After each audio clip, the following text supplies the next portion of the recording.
Freddie wanted nothing more in the whole world than to play his fiddle and make people happy. But his mama told him, "Playing that fiddle's going to get you nowhere fast. Now get out there and find a job." So he did.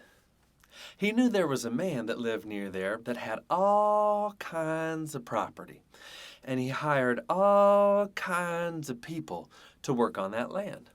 So he went right up to that rich man. "Freddie, my boy, what can I do for you?" "Well, I sure could use a job." "Yes, I can tell. Look at the clothes you're wearing. I can tell you need some money." "Look at the clothes I'm wearing, though. People see clothes like this and can tell that I'm a very rich man." Freddie looked at the man and could tell a whole lot about him. "Now, I'll give you a job, and I pay the rate of 1 penny per year." "You want a job, Freddie? A penny a year? That doesn't sound like much." "What? Do you have another job? Is someone else paying you more than that?" "I didn't think so. I've got the best rate around." Well, Freddie took that job and started working for the man. Now, work is a generous term for what Freddie did. He tried to spend those days not working, and he would not work all day long, day after day, till finally the weekend came. And on the weekends, he would say to all the other workers, "Hey, who wants to have some fiddle music?" "Oh, Freddie, we can't have fiddle music. We're all going out hunting. And you could come with us too, if only you had a bow and an arrow." Well, it was true. Freddie didn't have a bow and an arrow. He did have a bow for his fiddle, but it wasn't good for knocking an arrow. So while everybody went out hunting, Freddie stayed back all alone and played the fiddle just for himself.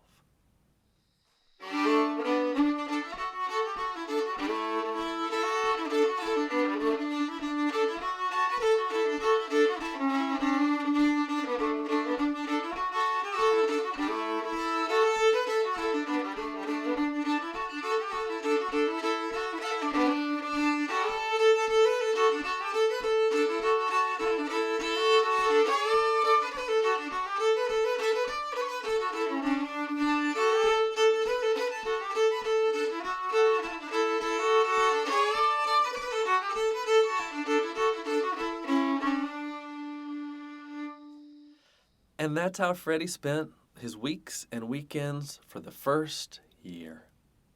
When he got to the end of that year, he didn't get paid his penny. He thought, well, maybe I'm on a 2-year payment plan. I'll stick around another year, make another penny. Well, that second year, Freddie didn't work even more. And when the weekends came, he'd say, "Hey, everybody," to all the other workers. "Hey, everybody, who wants to have some fiddle music?" "No, Freddie," they'd say, "we don't want that." "Don't y'all like hearing the fiddle?" "No, Freddie, we don't want to hear it." "Y'all want to hear me play the fiddle?" "No, Freddie," they'd say. Every question he asked, they would just say, "No, no, no." So Freddie took his fiddle and walked over that way and played just for himself.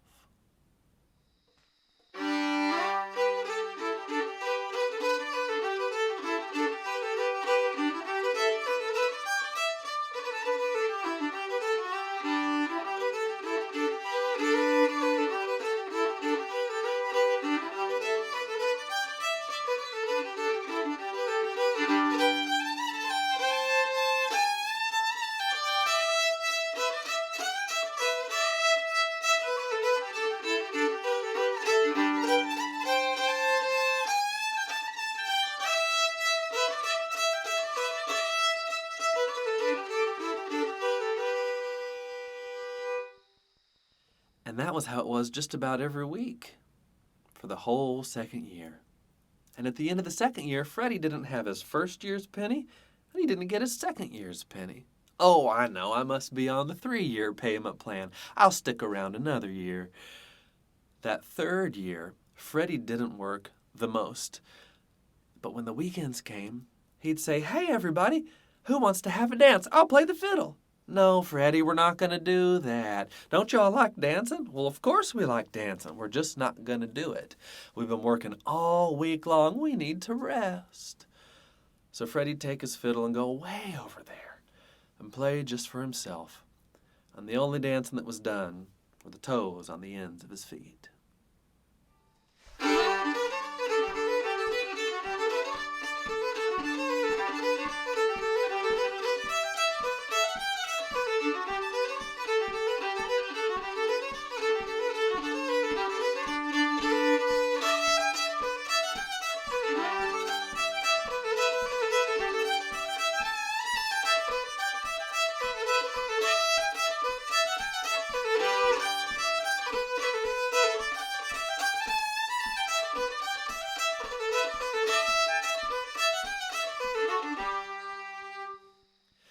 Well, that's how he passed the third year. And when he got to the end of the third year, he marched up to that rich man directly. Freddie, my boy, what can I do for you? You owe me. What do I owe you? You owe me 3 pennies. You told me you'd pay me a penny for every year I worked here, and it's been 3 years, and I ain't been paid any pennies, and I'm about to leave, but not till I get paid first. The rich man grumbled, and he huffed, and he dug around in his pocket and pulled out 3 pennies. Here, Freddie, and he gave him 3 pennies. Freddie grabbed them up and was on his way. Now, Freddie set out for the next part of the journey of his life, and he found himself walking through a forest. And that first day he walked, and he walked, and he walked. And just as it was getting kind of dusky out, he stopped and decided to count his pennies, see how rich he was. He got them out of his pocket. 1, 2, 3 pennies. When boom, boom, boom, the ground shook. And Freddie saw a great big man standing there. And that great big man looked down and saw Freddie counting his pennies and said, Freddie, could I have one of those pennies? Please, I'm poor and hungry, and just 1 penny would help me get food and new clothes. But I only have 3. Well, then you're 3 times richer than I am. Please, just 1 penny.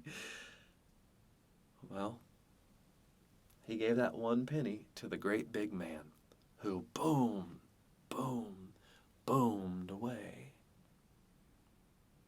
The next day, Freddie was walking through the woods, walking, and toward the end of the day, he stopped and decided to count his money again. See how rich he was that day. 1, 2 pennies, when boom, boom, boom, the ground shook even more.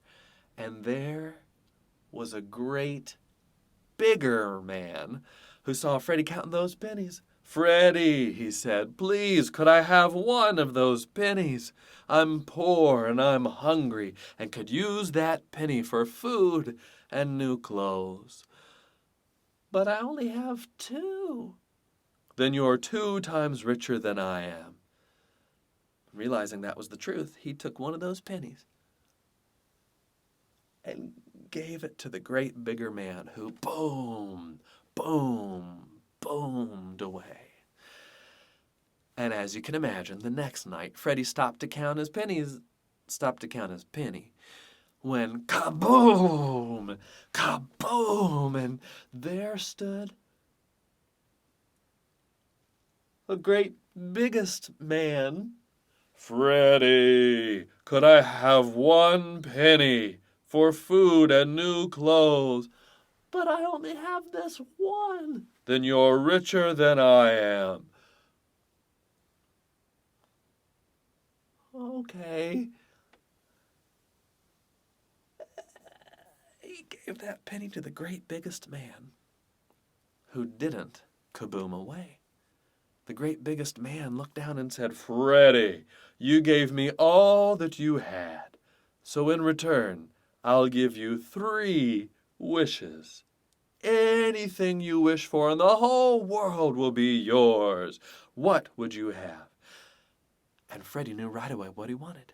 Oh, yes, he said, for my first wish, I wish that I could take an arrow and knock it up into the bow of my fiddle, and whenever I shoot something, boom, it has to be shot directly. Won't miss.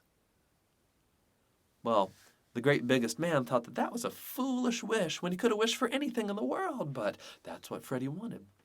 So he waved his hands. And it was done. Freddie, 2 more wishes. My second wish, I wish that whenever I ask someone a question, they can't tell me no. Have to say yes. Well, that seemed like an even foolisher wish to the great biggest man, but that's what he wanted. And it came true. Freddie, 1 last wish. Make it a good one. Anything you wish in the whole world. Anything, anything, anything, anything. Then I wish that whenever I play my fiddle, everybody that hears the music has to stop and dance. Well, the great biggest man thought that was the foolisherest of all of the wishes, but he made it come true. The next day, Freddie had found his way out of the forest and into the town, and he was hungry, so he went to a bakery.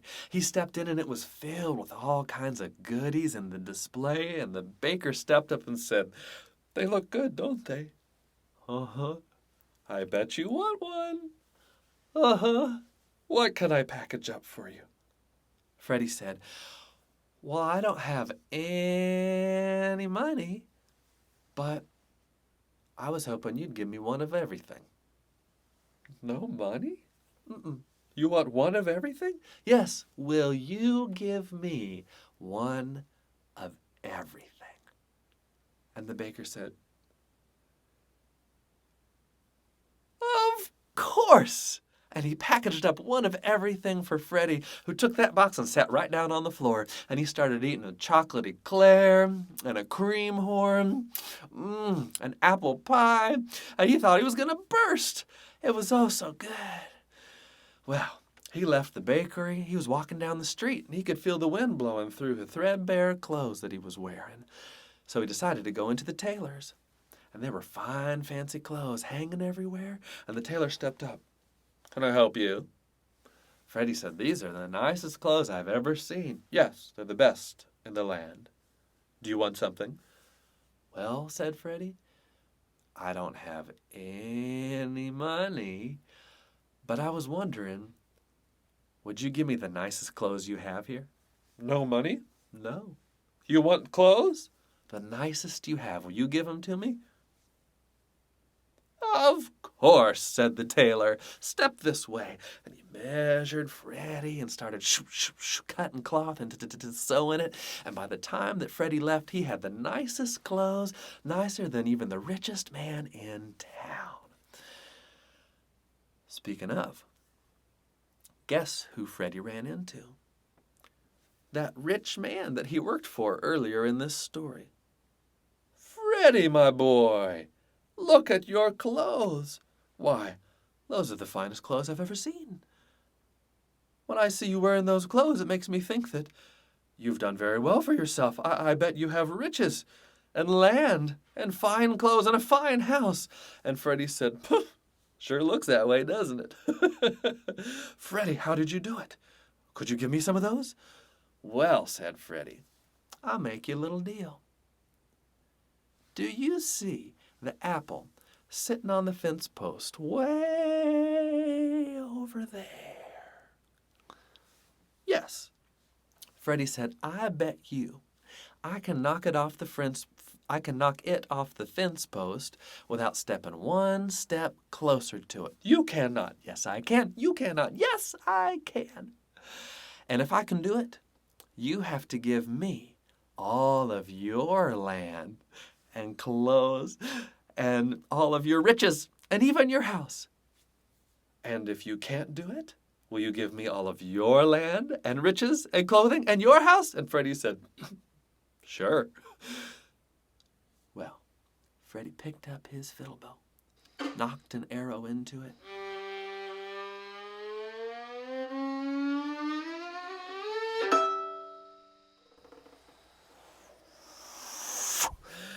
It hit that apple and knocked it right off the fence post into a briar that was growing right next to it. The rich man couldn't believe it. He ran up to see it up close with his own eyes. And as he got to the fence post, he tripped and fell right into that briar. And as he tried to get out, he struggled, and it ripped and tore at all of his fancy clothes. And Freddie was standing right next to him. "I think you owe me something." He handed over the deed to his land and his house and all of his riches and fancy clothes. And Freddie started walking in that direction. Well, the rich man stood up and ran over to the authorities. "There's a boy down there. He just stole everything I have. Go get him."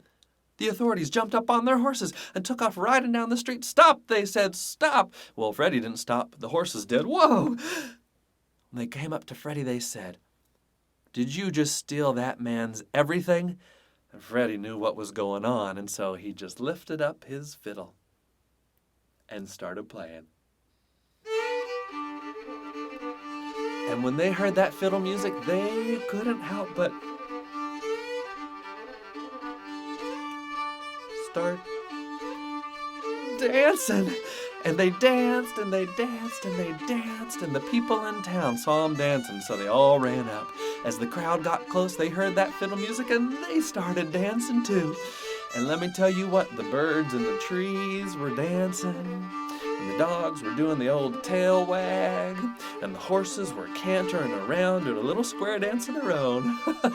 And the more Freddie played, the more they danced. He kept playing, and he played, and managed to get up on one of those horses and played as he rode away to his new estate.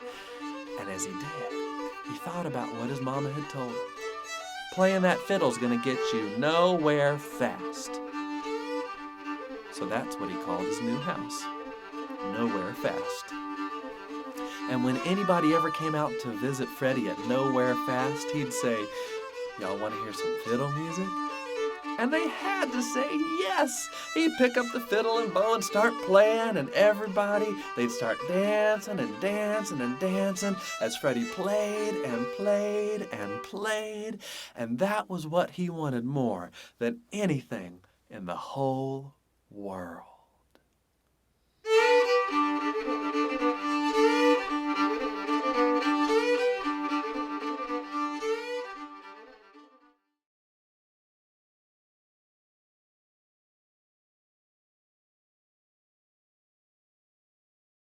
I'm going to play a few old-timey tunes here on the fiddle, cross tune in the key of G. This first one is called Sally in the Garden.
one made me think to play one more from Ernie Carpenter that I learned from Dave Bing. There's a great tune called The Gunboats, and maybe we'll leave it on a happier note than a sad one like that, or at least that kind of minor, mountain minor sound.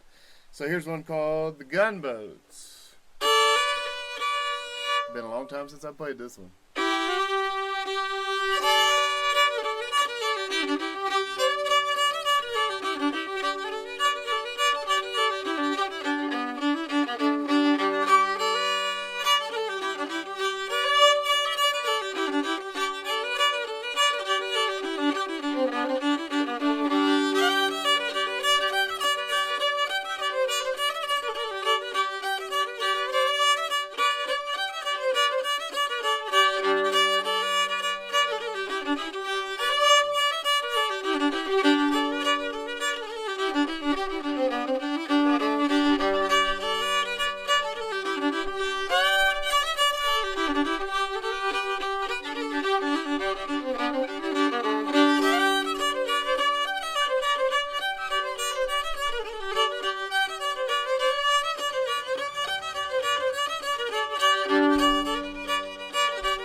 That's some of my favorite down home West Virginia, Kentucky music.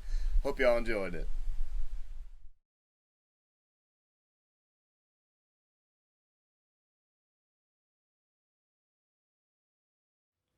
This is a story that comes from Western Maryland, and it was recorded a long time ago on paper. And tracing back what's said in that story, it seems that this story took place in the late 19th century.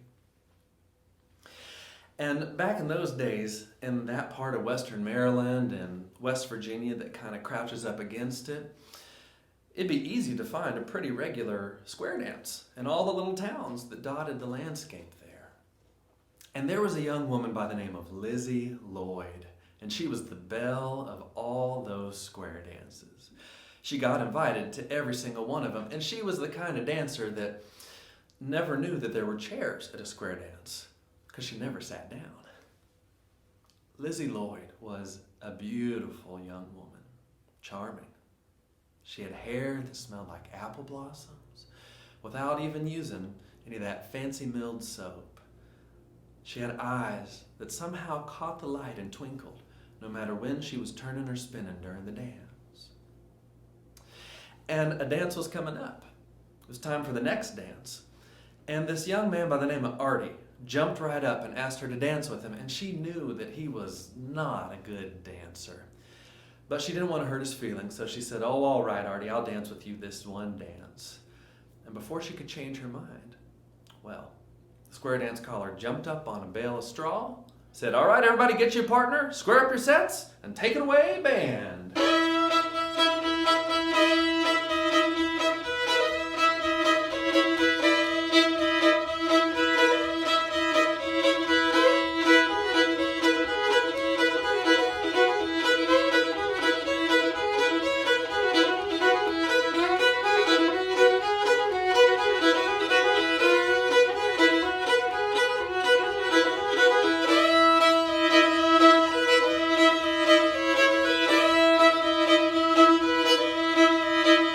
Well, take your neighbor by the hand, everybody turn with a right and left grand.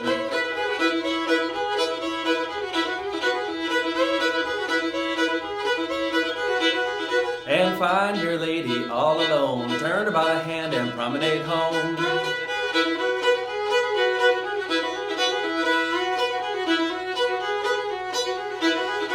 Well, poor Artie, like I said, he wasn't a very good dancer, and with that first call being a right and left grand, he just messed it right up.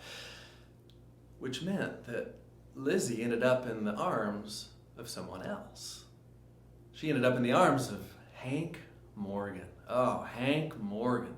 Tall, handsome young man, thin with strong hands and deep dimples. He's the kind of fella that all the young ladies have been keeping their eyes on since he walked through the door that night. And here Lizzie was, in his arms. And you know, there was something about the way that he draped his arm over her shoulder in that promenade, and something about the way she leaned into his side that let both of them know that this was not going to be their last dance together. Well, the courting continued. Hank kept courting Lizzie for some time after that. And during that time, she found out that not only was he a great dancer, but he also had a fine hand on the fiddle. He was actually a third-generation fiddler. He knew all the old tunes like the Arkansas Traveler, the Cumberland Gap, the Salt Sack Behind the Door. But he had a good ear for coming up with new tunes also. And he found in Lizzie all kinds of inspiration. He'd come up with a new tune and take her out and play that tune for her down by the water. Come up with another one and do just the same. But there was one tune that he started creating, and as soon as he pulled the bow across the strings the very first time, he knew there was something extra special about this tune. And so he took a very long time crafting it just right. And he saved it for a special day. And on that day, he took Lizzie down for a long walk by the creek till they got to an outcropping of rocks, and he sat her down on the rocks and sat right next to her. And he looked in those twinkling eyes and said, "Now, Lizzie Lloyd, there's something I've been wanting to ask you for quite some time now. But before I do, I got a special present for you. A fiddle tune. A tune that I've been taking a long time to come up with. A tune that is just for you and nobody else. If you listen close, I think you'll hear a little bit of me and a little bit of you in it." And he lifted that fiddle up into his arm and placed the bow on the string.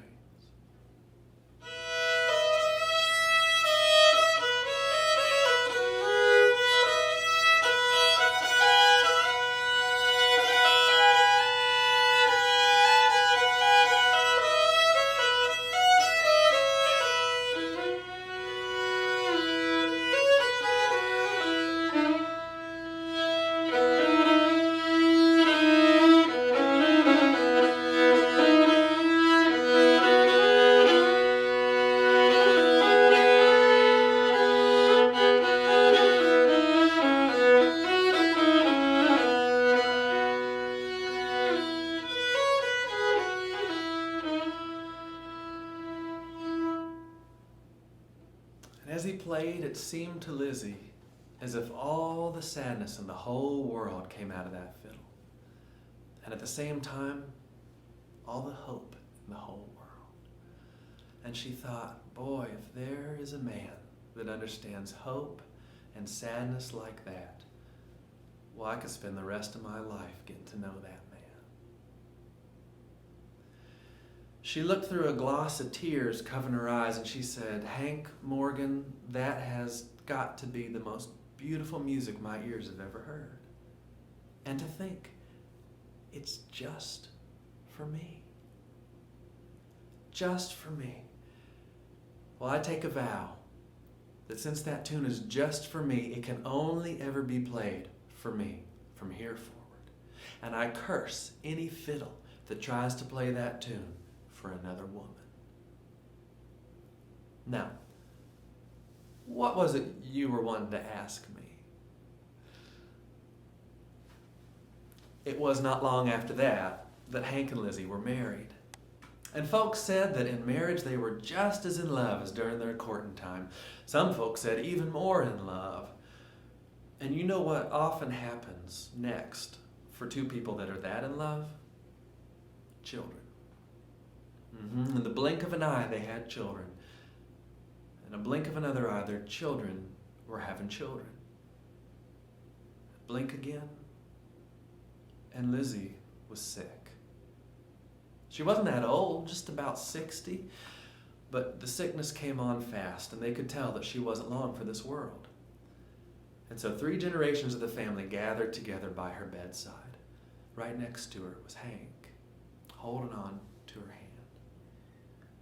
And in that moment, he was a little vulnerable, and he began to share stories that he had guarded close to his heart his whole life.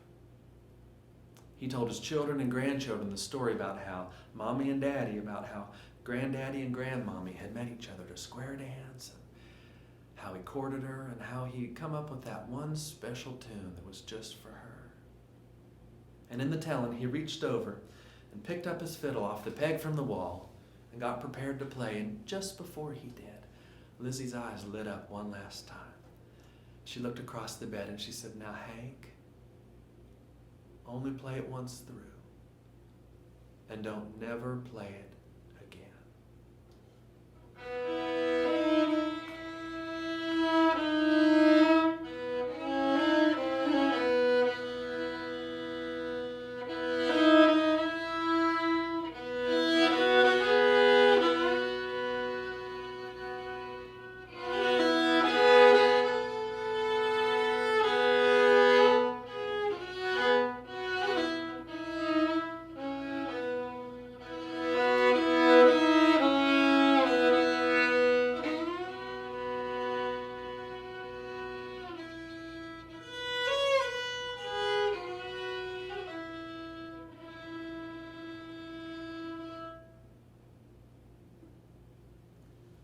Well, it wasn't long after that they laid Lizzie's body in the coffin and lowered it into the ground.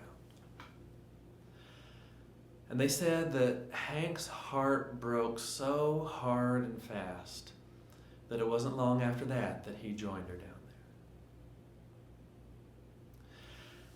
there. And then things happened. This is where the story gets a little queer. I mentioned that they had children, and one of their children was named Hank Jr. And Hank Jr., he was a widower. And he had a little boy, just about 4 years old, that he was raising all on his own. And he started looking for someone to help raise his little boy with him. Now, Hank Jr. was also a fiddler, pretty good, not as good as Hank Sr., but he was pretty good. And he started thinking, well, if Daddy courted Mommy with that special tune, maybe I could court someone with that same tune. And he knew about the Berkeley widow that lived just across the river, so he started courting her. He took her one day for a long walk, and they took a little rest in the shade of a big old oak tree. And while they were resting there, he picked up his fiddle and tried to play that tune for her. But as soon as the bow touched the strings, it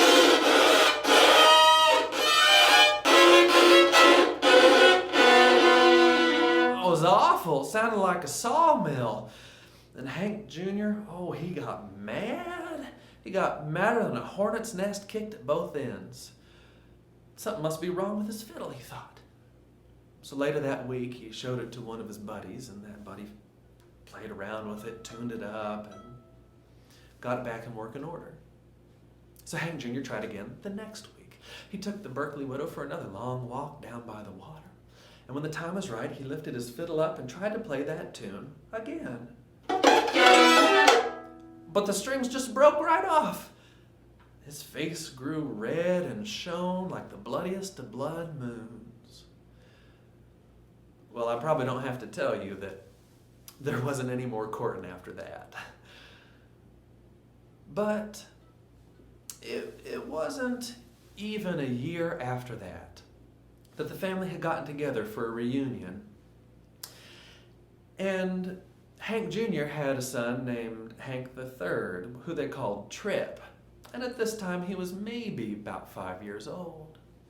And they were all together in that gathering, and out of nowhere, Trip just sat up straight like the face of Seneca Rocks. And he spoke out as clear as could be to the whole family. "I can play Grandmommy's fiddle tune."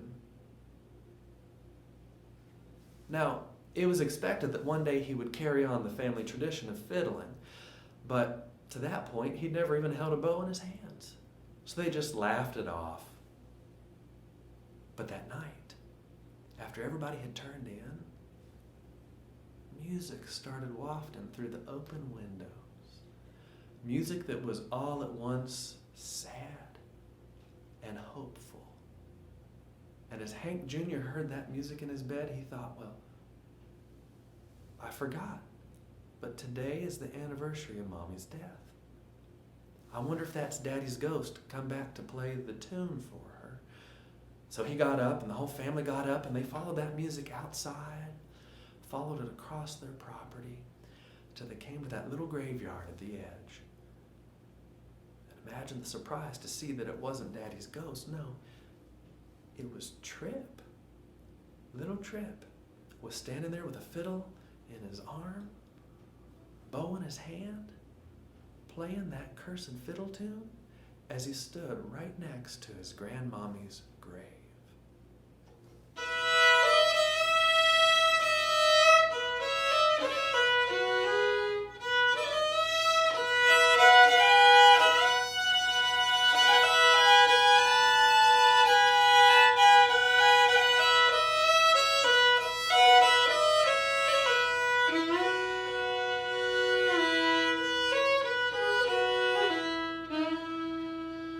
Well, the fiddling was in his blood, and he picked that fiddle up and played for the very first time that tune. And you might wonder how it happened. But remember, it wasn't that nobody could ever play the tune again. It's just that it always had to be played